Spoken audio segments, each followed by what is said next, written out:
가족의 피에 펜을 찍어 써내려가는 심정입니다. 2019년 8월 9일 법무부 장관으로 지명된 후 저와 제 가족은 무관 지역에 떨어졌습니다. 검찰, 언론, 야당은 합작해 멸문지화를 위한 조리돌림과 멍석말이를 시작했습니다. 검찰이 정보를 흘리면 언론은 이를 기초로 대대적으로 보도하고 야당은 맹공을 퍼부었습니다. 이에 따라 자신들이 의도대로 여론이 조성되면 다시 검찰이 수사를 확대하는 악순환이 무한 반복되었습니다. 검찰, 언론, 야당은 2심 전심 또는 1심 동체로 스크럼을 짰습니다. 이들에게 검찰은 살아있는 권력과 싸우는 정의의 화신이었고 윤석열 검찰총장은 사심없는 무오류의 영웅이었으며 법치는 검치였습니다. 저와 제 가족은 광장에서 목에 칼을 차고 무릎이 꿇린 채 처형을 기다리는 신세가 되었습니다. 재직 중인 대학교에서는 직위해제 처분을 받았습니다. 삭탈관직의 위기입니다. 검찰, 언론, 야당의 카리텔은 광장의 소추관이자 심판관이었습니다. 이들은 저와 제 가족의 항변을 경청하는 판사들에게도 비난의 화살을 날렸습니다. 이들에게는 보도하고 기소하고 공격한 대로 판결이 나와야 정의였습니다. 검찰, 언론, 야당, 카르텔의 비판적인 시민들은 족바 취급을 받았습니다. 이 카르텔의 강변과 주장이 세상에 가득 찼습니다. 살수들은 신이 났습니다. 도끼를 내리쳤고 칼을 휘둘렀습니다. 활을 쏘고 창을 던졌습니다. 재판을 받으러 법원에 갈 때마다 쌍욕과 조롱을 들어야 했습니다. 수사의 출발점이자 조국 불가론의 핵심 사유로 신문과 방송을 도배했던 사모펀드를 기억하십니까? 권력형 비리도 아니고 정경심 교수의 공모도 없었음이 재판에 밝혀졌습니다. 이외에도 당시 보도나 주장 가운데 다수는 허위이거나 과장이었음이 밝혀졌습니다. 그러나 목적을 달성한 이들은 축배를 들었을 것입니다. 이러한 검찰, 언론, 야당 카르텔 형태의 문제점과 별도로 이 사태 속에서 저는 제 자신의 과거 언행을 돌아보았습니다. 진보적 지식인으로서 했던 말과 주장이 삶에서는 온전히 실현되지 못했던 점을 반성했습니다. 혜택받은 환경에서 살았으니만큼 더욱 철저히 자신과 주변을 관리했어야 했다고 후회했습니다. 저를 신뢰하고 기대했던 분들에게 미안했습니다. 항소심에서 다툼이 진행되고 있지만 1심에서 배우자에게 유죄 판결이 내려졌기에 무척 마음이 무겁고 국민들께는 죄송했습니다. 저로 인해 국정에 큰 부담이 초래되어 문재인 대통령님을 위시한 당, 정청의 국정 책임자분들께 송구했습니다.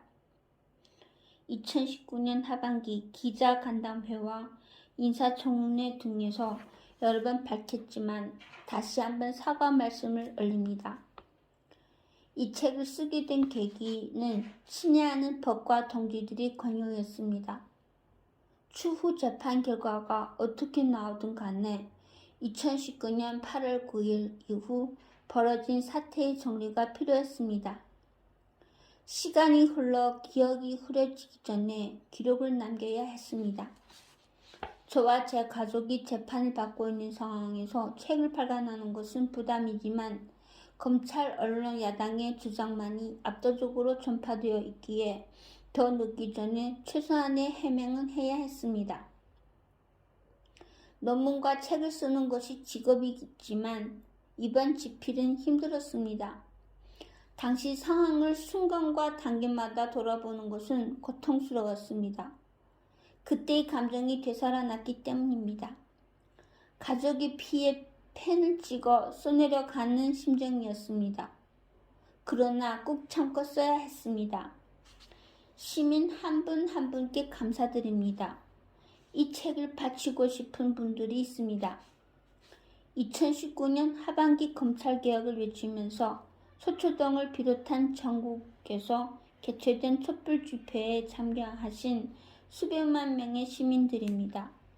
고위공직자 범죄수사처 신설, 검경수사권 조정 등의 역사적 과제가 성취된 것은 여러분 덕분이었습니다. 그 자리에서 외친 조국 수호는 단지 조국 개인을 지키는 구호가 아니었습니다. 검찰 개혁을 무산시키려는 검찰 언론 야당 카르텔의 총공격에 맞서 싸우자는 집단 지정이 압축적으로 표현된 것이었습니다. 당시 법무부 장관 재직 중이었기에 직접 참여는 못했지만 사진과 영상으로 본 거대한 서초동 촛불 십자가는 장엄하고 아름다웠습니다. 눈시울이 뜨거워졌고 목이 메었습니다. 2019년 하반기 사태 발발 이후 끊임없이 위로와 응원의 편지를 보내주신 시민들, 2019년 9월 1일 국회에서 열린 기자간담회가 끝날 때까지 정문 앞에서 기다리면서 성원해주신 시민들, 2019년 12월 26일 저에 대한 구속영장 실질심사가 열린 서울 동부지방법원 앞에서 새벽까지 추위에 떨면서도 응원의 함성을 들려주신 시민들, 스토킹에 가까운 언론의 과잉 취재를 막기 위해 저를 짜서 몇 달이고 저희 집 근처에서 매일 경비를 서주셨던 시민들, 재판이 열릴 때마다 새벽부터 줄을 서서 방청권을 받아 방청해주신 시민들, 출정과 퇴정 때마다 역설과 저주를 퍼붓는 자들에게 맞서서 힘내세요, 조국은 무죄다 라고 외쳐주신 시민들께 감사의 마음을 전합니다. 검찰, 언론, 야당 카르텔의 의도를 예리하게 포착해 알려주신 여러 진보 유튜버들께도 감사드립니다.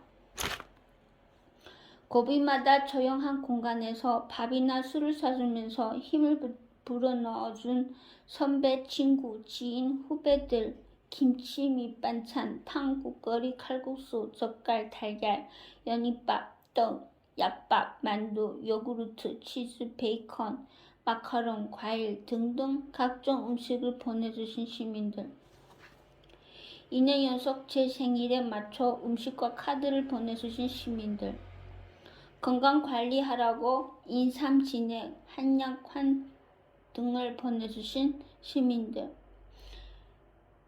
24시간 기자들이 집 부근에 진을 치고 있어 외출이 어려운 상황을 알고 집으로 커피와 빵을 사다 주신 이웃들, 집안 분위기 밝게 하라고 꾸준히 화환을 보내주신 딴지 게시판 시사타파TV, 이송훈TV 구독자님들, 집요하게 공격받는 딸을 위해 십시일반 돈을 모아 학업용품을 보내주신 딴지 게시판 회원님들, 암울한 연말을 보내고 있으리라 생각하고 예쁜 크리스마스 트리를 보내주신 시민들에게도 마음의 위로를 많이 받았습니다. 이 크리스마스 트리는 며칠 동안 집에 두었다가 아동 보육시설에 보냈습니다. 가족 건강이 걱정되어 여러 측면에서 점검하고 배려해주신 의사와 간호사 선생님들, 절절한 기도문을 적어 보내주신 신부님, 수녀님, 목사님, 스님 등 종교인들께 감사드립니다. 건물 승강기에서 만난 저에게 공격 많이 받으시던데 힘내세요 라고 안쓰러워 해주셨던 시민들, 저를 알아보고 택시비를 받지 않으려 했던 택시기사님 조용히 대리운전을 마친 후 떠나시면서 잘 버티십시오 라고 말씀해 주신 대리기사님. 밥을 먹고 나오는데 주차장으로 따라오셔서 아무 말 없이 포장한 편육과 국물 또는 김밥, 주먹밥 등을 차 안에 넣어주신 식당 주인분들. 포장 주문을 한 후 찾으러 갔는데 몇 개 더 넣었습니다 라고 하신 식당 주인분들. 빵을 사러 갔는데 이를 어째 하시면서 빵을 더 넣어주신 빵집 주인 할머니. 커피를 주문하고 계산을 하려는데 카드를 받지 않으면서 지치시면 안 됩니다 라고 말씀하시거나 덤으로 수제 드립커피 봉지를 챙겨주신 카페 주인분들. 커피를 주문하고 계산을 치르니 쿠키 또는 마들렌 빵 하나를 같이 주면서 조용히 주먹을 불끈 쥐어 보여준 카페 종업원분들. 이분들의 작은 응원이 저에게는 큰 힘이 되었습니다. 카페나 식당에서 저를 알아보고 다가와서 낮은 목소리로 인사를 해주신 시민들. 모임 장소에 차를 몰고 갔는데 차일세를 받으면서 힘내십시오라고 말씀해주신 주차요원분들. 주의를 마치고 시동을 거는데 캔커피를 차 안으로 넣어주면서 지지합니다라고 말씀해주신 주의원분들. 집으로 배달을 오셨다가 저와 마주치자 손을 꼭 잡아주신 택배기사님. 쓰레기 봉투를 버리러 나온 저를 보시고 이런 상황에서 직접 버리러 다니지 마세요 라면서 봉투를 낚아채 대신 버려주신 아파트 청소 담당 직원분. 밤에 동네를 산책할 때 알아보시고 다가와 소초동 나갔습니다. 건강 챙기세요 라고 인사를 건네주신 주민 여러분들. 페이스북, 트위터, 온라인 게시판 등에서 힘을 보내준 수많은 시민분들께 각별한 감사 인사를 올립니다. 힘을 모아 버티겠습니다. 저의 한계와 흠을 아시면서도 이렇게 위로와 격려를 해주신 분들 덕택에 여기까지 올 수 있었습니다. 평생 잊지 않을 것입니다. 수모와 목욕을 당한 후 기소가 이루어지고 여전히 재판을 받고 있지만 김주대 시인이 저를 위해 쓰고 그린 문인화 소클처럼 죽지 않고 살아 돌아왔습니다. 공소권 없음을 바랐던 사람들의 은밀한 희망과 달리 죽지는 않았습니다. 촛불시민 덕분입니다. 날벼락처럼 들이닥친 비운이지만 지치지 않고 싸우겠습니다. 장작불에 불을 붙이는데 쓰다가 꺼져버린 불쏘시개지만 불씨 하나만 남아있으면 족합니다. 이 불씨 하나를 꺼뜨리지 않고 소중히 간직하며 주어진 삶을 살겠습니다. 2019년 10월 14일 장관직에서 물러났으나 2020년 4월 15일 총선과 2021년 4월 7일 재벌선거 과정에서 보수야당과 언론은 저를 다시 소환해 공격했습니다. 더불어민주당 일각에서도 4월 7일 재보선 패배 원인이 하나로 저국 탓을 했습니다. 겸허한 마음으로 어떠한 비판과 질책도 달게 받을 것입니다. 저를 밟고 전진하시길 빕니다. 노무현 대통령 서거 이래 이 서문을 쓰게 되어 감회가 남다릅니다. 책이 발간되는 시점에도 계속되고 있을 재판이 언제 어떻게 종결될지 알 수 없습니다. 2020년 대선 무렵까지 진행되어 수구 보수 진영의 정치적 공격 소재로 활용될 것 같습니다. 저와 제 가족의 소명과 항변을 법원에서 얼마만큼 받아들일지도 알 수 없습니다. 불안과 걱정이 사라지지 않습니다. 그러나 제 영혼과 정신의 힘을 모아 견디고 버틸 것입니다. 피고인의 최후 보루는 법원이라는 믿음을 포기하지 않고 끝까지 주장하고 호소할 것입니다. 마지막으로 저와 함께 이 무간지역을 견디고 있는 가족들에게 고마움을 전합니다. 찔리고 베이고 부러진 상처가 너무 깊어 아무는 데는 시간이 걸리겠지만 내면은 더욱 단단해지리라 믿고 희망합니다. 이 고통의 시간이 어떻게 마무리되건 그 뒤에도 인간으로서의 삶, 시민으로서의 삶을 계속될 것입니다.